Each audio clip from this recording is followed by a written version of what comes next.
Boom. We are alive, ladies and gentlemen. Thank you for joining us today during our deep dive and thematic research into this evolving play-to-earn space. We stumbled into Tryhards. Now, again, we're really excited about this particular sector. We think it provides a very unique on-ramp to the growing crypto ecosystem. Thomas, it's great to have you on today. Thank you for joining us. Yeah, thank you very much. I'm glad to be here. So, kind of going through a lot of the video game process. I'm not really well acquainted with it to begin with, but I see the clear advantage in terms of adoption. Can you tell us a little bit about your background, and then from there we'll go into what Tryhards is? So I'm Thomas. I'm CEO of Tryhards. My background is in web development. I've been in web development for almost 6 years now, or 7 years already, and so I've been I've been in contact with cryptos for a long time, and I was just holding the coins, buying the coins. I think, okay, it's pretty nice, but at some point, our CTO as well, he introduced me to cryptos in the broader sense, and now we're here. So, because the play-to-earn video game sector has so much potential in it, one of the things we're interested in is how a company or a team is going to be able to stand out from the rest. Tell us a little bit about Tryhards and what makes it special. Yeah, so I think the best answer to this is we are developing a game which is on the blockchain instead of the other way around. But we want to start we want to start a project. We want to make as much money as possible. No, that's not what it's about. It's about empowering the gamer, the player, by the base items are NFTs. So the crafty crystals, the fanatics, the weapons, and players can just play the game, have a lot of fun, and they can upgrade those characters and weapons with the crystals and own them. So it's basically, it's all about making an awesome game which is immersive, engaging, and fun to play. So part of this capture is viewing the game players as a workforce within the game. They're ultimately rewarded for the network effect and the growth of the video game itself. So being able to build community and address this, we're a big fan of the potential of the DAO to, again, incentivize both the game players and the game developers to pursue something that's ultimately in the best interest of the community. I'm not that much of a video gamer. Can you tell us, like, yourself, what a video gamer's like? What would someone look for in a video game? What do you look for in a video game? Yeah, so what I think people would look for in a video game is a game that feels achieving. So you spend a lot of time. You want to set a certain goal. For example, make your character level 10, level 20. It doesn't matter. You set yourself a certain goal and you go out and achieve that. And by achieving that, players or gamers, they should have as much fun as possible. It must be engaging, it must be fun, and when they reach that goal, they think like, nice, I've actually done it, very nice. And with the blockchain and the NFTs, players own this goal, so they have worked really hard at achieving something, and then it's not just some random item on a server somewhere. No, it's actually they own it, and that's what Tryhards is all about. So can you tell us about how some of the character evolutions look like? I know you guys have launched your NFTs and your character NFTs, and we've seen breeding with axes and character traits mix. What is the story of the character changes, of the upgrades look like, and how does this evolve in the conversation with the community? Sorry, could you repeat that question? Well, so I'm interested in how these characters evolve, like within axes, right? If you breed two characters together, you end up with like very specific character traits. You're talking about ownership of the execution of a new like game standard? Like Yeah, as I complete a sure. mission or as I win battles, what does it upgrade the characters? Can you explain that further? Yeah, exactly. So we have so players own the NFTs. They need they need a weapon and a fanatic to be eligible to start a game. So they first need those. And by playing the game, players will get rewards. Those are in crystals, or they can purchase other crystals via loot boxes. And with those crystals, they upgrade both the fanatics and the weapons.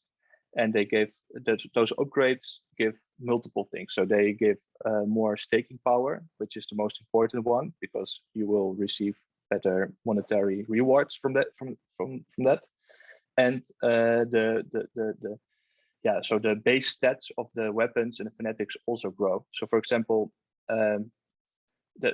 some player like the character will have 100 HP, but if you have a level 50 character, the HP is health points. Sorry, so for example, if the character is level 50, then it will have 125, so it will have a slight edge over another champion or another fanatic. Sorry.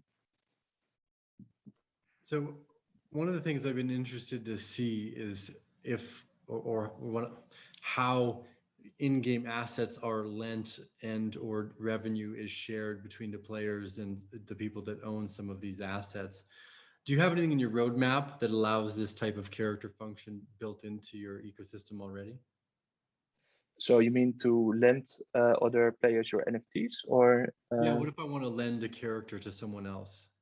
yeah? So as of right now, we thought about it, but we're not actively developing this.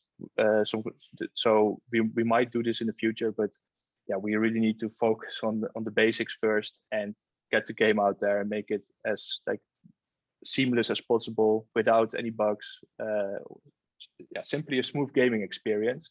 And so we focus on the basics first, and then we will try to develop lending and other cool stuff, because yeah, we really want to how do you say we really want to use full advantage of the blockchain, and lending NFTs is a part of it. So yeah.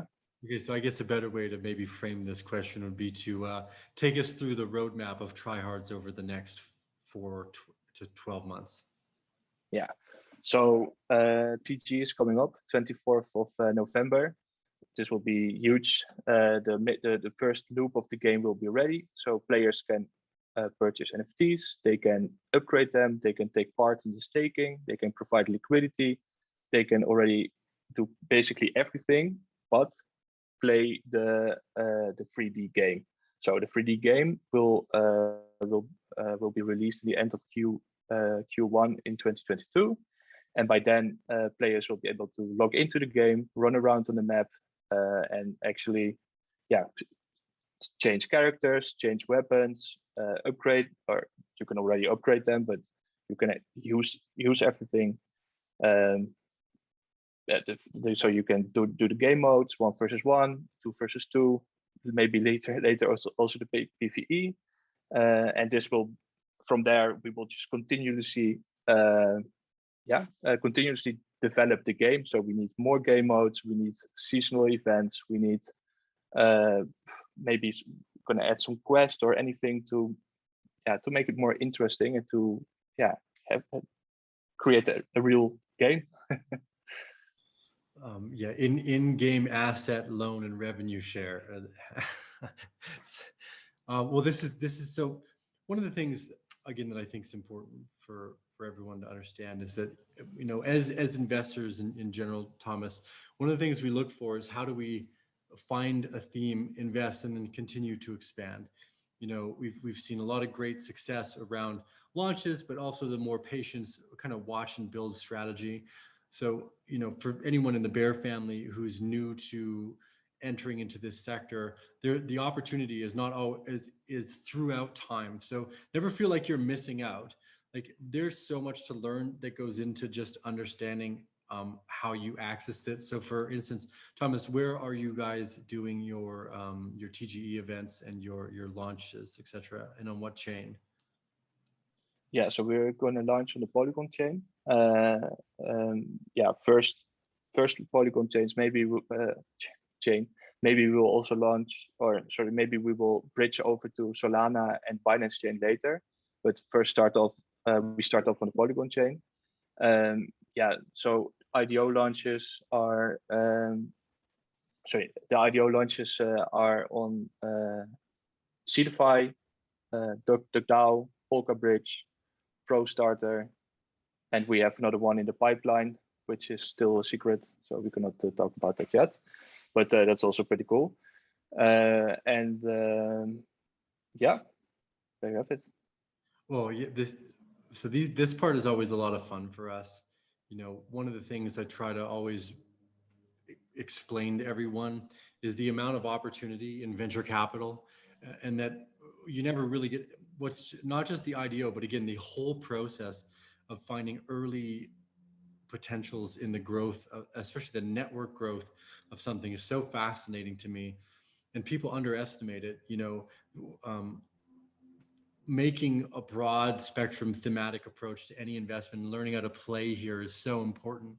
You know, just as an example, Thomas, I'm not sure if you own a .eth address, but the other day when they dropped all these ENS tokens, the participation itself is so valuable. Like learning what this is, how it works, why there's this potential and the opportunity here.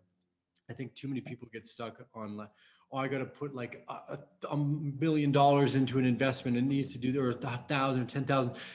Really making the investment in learning and growing here is one of the things we always try to recommend everyone go through the process of, because then when it becomes like taking advantage of this opportunity is because it's difficult, like because buying a ethereum ENS name was kind of abstract and difficult, the reward was so high, you know, and it was totally unexpected. There was no expectation of success here or any type of reward.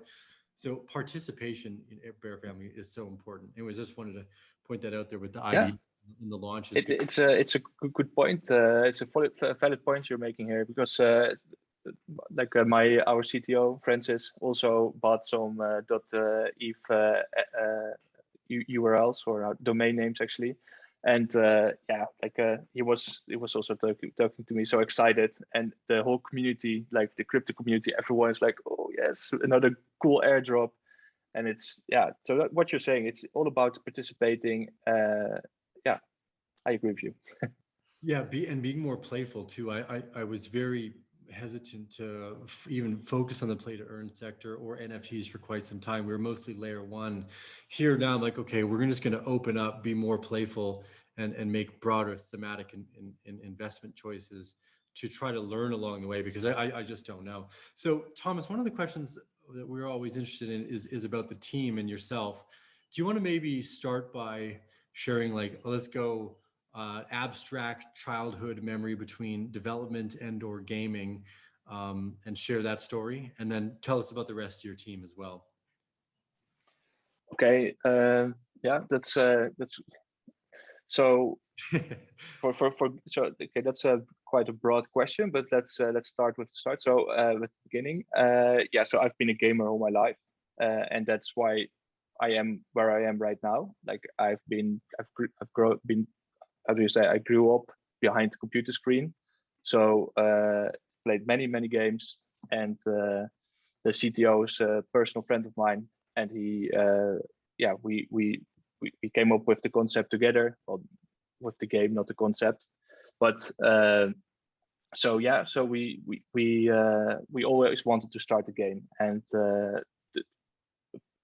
there's always reasons why you shouldn't do things, and now it was, I don't know how to explain it exactly, but sometimes when you are at some crossroads, the crypto space and games, two of your favorite things, they are on this, you're on the right spot in the right time, and then yeah, you just say, okay, let's go ahead and do this, and start building on yeah, on this amazing project.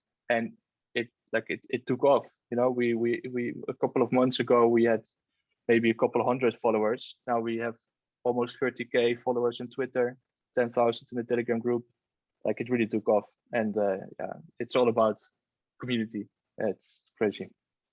Yeah, community is a hugely important part. Can you tell us a little bit about your CTO, your friend's background and his history of building things? Yeah, so he has also a background in web development, and but he's been in the like I remember him by like how do you call it, mining the bitcoins. I don't know how long ago it was, but it's a huge machine. Uh, I don't remember the name of it, but he was mining the bitcoins like you're completely crazy, you know. And yeah, look where we are now, uh, starting our own yeah, our own chain, and yeah, so it's crazy. And the one of our other team members, Mia, we know her from yeah, we know her from a via friends, and she's also amazing marketing manager. So here, one of the questions we also like to ask as well is, tell us what your strengths are, but tell us some of the things that you think are going to be the most difficult to overcome. Um, let's see. Yeah, so I think the strength is that we've worked together for a long time on friendly and on the like the core team. We have worked together for a long time, so on friend basis, but also business. And so I'm very sure we can pull this off. But yeah, some other things that might be yeah, what are our weaknesses? For example, we never grew a community, so that's one of the things I told you from with in another call, is that we might have needed some help growing the community, but it's although it's going not quite well at the moment, I believe it's just something we haven't done before, so we have no experience, and yeah, so but that's also why we asked for Mia to join us, because she has a lot of experience in this field, and yeah. Great. Yeah, community building seems to largely be about being conscientious, nice, and supportive of everyone through that learning process. So if you can pull often I look for conscientiousness over a leading indicator of competence, because if people are generally kind and happy, they can rally other people to support the vision of the competence that's needed in the first place. So that you're always looking for this balance of people that are capable of pulling the project off, but also humbled enough to learn to bring other people along for the journey to really build the infrastructure necessary for these larger projects. Not always the case. Sometimes you have like really bold headed, confident leaders who could just like fire their way through any of the nonsense. But more often than not, it's this group ability, or the ability to rally people and build community, that's the most interesting one as well. So you guys have been doing a really good job. Well, I guess one of the next parts this kind of brings us to, um, yeah, let's focus on this. Let's focus on this part then. What are some of the unique things you guys are planning on doing to draw in more community and be more like, I guess, incentivize participation in the growth of the ecosystem?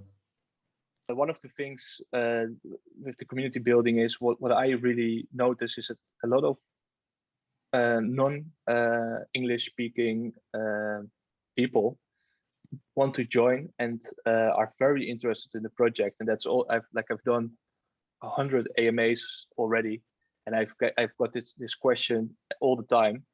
Simply, like, how are you going to connect your game, or how can you make it open for players from other language from other countries to join, and how are you going to do it? So one of the things is we might uh, yeah, might uh, make people that people make guides in other languages how to join the game, how to play the game, and try to add multiple languages so that we just have a multi-language website, for example. Hmm. And yeah, engaging the community by giving away. Yeah, no, it's okay. No, these I supportive lost my train of thoughts. Yeah. community collaboration. I think you brought up a really good point here about the demographics and verticals of the people that are some of the reason why people are most interested in this video game, based off what I've seen from Axes, is that there's the potential for a workforce to develop in a country that doesn't have a lot of options for jobs to go to. So what was so fascinating to me is that you're seeing an adoption curve on these mobile games in places like the Philippines. Um, so, going out of your way, or not going out of the way, but finding ways to internally incentivize the development of the game for these demographics, which are likely speak a different language, are in a different country with different access to the same ideas, is such an important part. There's a lot of Westerners that play video games and that buy video games. A lot of large sector comes from the fact that you can make money off the sale of video games, video game merchandise. Here, the early participation growth for the people in the Philippines or in India is one of the most interesting. So finding a way to support their on ramp, I think, is a fundamental interest for sure. So I guess let's go. We'll kind of finalize here in some of the security areas. What type of like coding audits have been done on your guys' side? Like what type of security within the ecosystem has been addressed, and what type of stress tests are you putting these things under? Yeah, so we are currently being audited by Omnicia. This is still in progress at the moment, but we believe it's very important to be transparent and obviously be audited before we go live. So yeah, we will share the reports on that as soon as it's finished. Like it's ongoing at the moment. Awesome. Okay, so kind of last fun thoughts here. What are some of the most unexpected things you've seen happen over the last few months in terms of NFT or GameFi that you didn't expect? Well, I don't know if I'm going to say I didn't expect, but the parallel alpha NFTs. I don't know if you heard about those. What's this? But I also wanted to participate in it's an NFT card game, and I also wanted to participate and try to get some NFTs. I think it was like 1 ETH for the whole package. I believe I don't remember, something like this. So I tried to join them, and the sale went live at, I don't know, like 11 o'clock. I was ready trying to buy the things, and it was sold out in 3 seconds. So I wasn't clicking fast enough to so I couldn't spend my 1 ETH. I don't know, at the time it was like 3.5K, 4K. I couldn't spend it fast enough. So crazy stories. There you go. Like 3 seconds, they made millions. And yeah, it's just a crazy space to be in, but a lot of fun. Yeah, these are moments like this when you say stuff like this are always an eerily old remark of we're probably close to a top.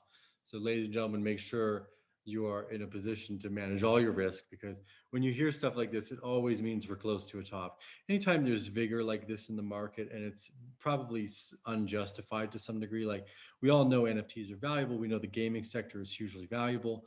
But when you just see this type of fervor and foaming at the mouth or FOMOing at the mouth to buy stuff, we're probably pretty damn close to a top, or at least an intermediary top. And again, for us here, we don't think tops are even important. If you find a good asset and a good theme, you can buy that asset and theme day in and day out for decades. Like it was always a good idea to be buying Twitter or Facebook stock, whether you could get in early seed stage or public, wherever you could get in on that good theme that you saw developing. Great fucking idea. You could repeat that day in and day out. So long-term investing is a hugely powerful function based off this kind of sentiment. So last one, leave us with some last words, your suggestions or calls to action. Where can we find you? What are the exact dates? All the links for where the IDO will be taking place, your guys' social, that will be down below for anyone that's watching the video, but also just give them an auditory remark there as well of how we can find you. Yeah, so the TGE will be on the 24th of November. You can follow us on Telegram, go to the website, or follow us on Twitter, and we will share all information on all the platforms. And of course, we have Discord, which is quite important for the gaming community, I believe. So yeah, that's about it. Awesome. Ladies and gentlemen, make sure you're going to official websites. Do your double, triple checking to make sure there's no 3 extra R's or Y's in Tryhards. Okay, actually, hold on. Last question here, because anyone who knows me knows that trying hard is fundamentally one of the things that I do not do. I am a try less type of person. So tell us how you came up with the name Tryhards. Yeah, so actually Francis came up with the name, but it's so what we are aiming to achieve is we are aiming to build a competitive game. So there's a quite distinction between competitive competitive and casual games, but we aim to be competitive, so that there will be a rank at some point, and players who play competitive games or gamers who play competitive games will know when people are being a tryhard, and they will do basically anything to win the match, or like they will be sweating. Let's keep it at that. And yeah, that's what we want to achieve. So there you have it, tryhards. You call other people tryhards in video games. What's this come from? I think it's just gamer slang. Yeah, it's where do these words come from? I don't know. I only remember GG, a good game. That's all I remember. GG, it's also really important. Yes. And WP, well. What's WP? So yeah, well played. Well played. Nice. Awesome. Well, we'll end there, Thomas. It was a pleasure to chat with you today. I look forward to seeing the build out and how everything goes. I think Polygon was a good choice as well. I'm very interested to see how these conversations continue to move forward. So we'll touch back base with you again in a few months and see how you guys are developing along your roadmap and where the game plays out. I look forward to being able to, not a video game guy, but I've been reviving my interest in the sci-fi world just pretty much just for these conversations. So I look forward to chatting again soon.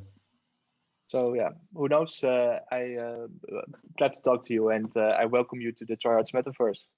Yeah, thank you. We'll see you again in there shortly. See you there. Yeah. Thanks, man. Thank you very much.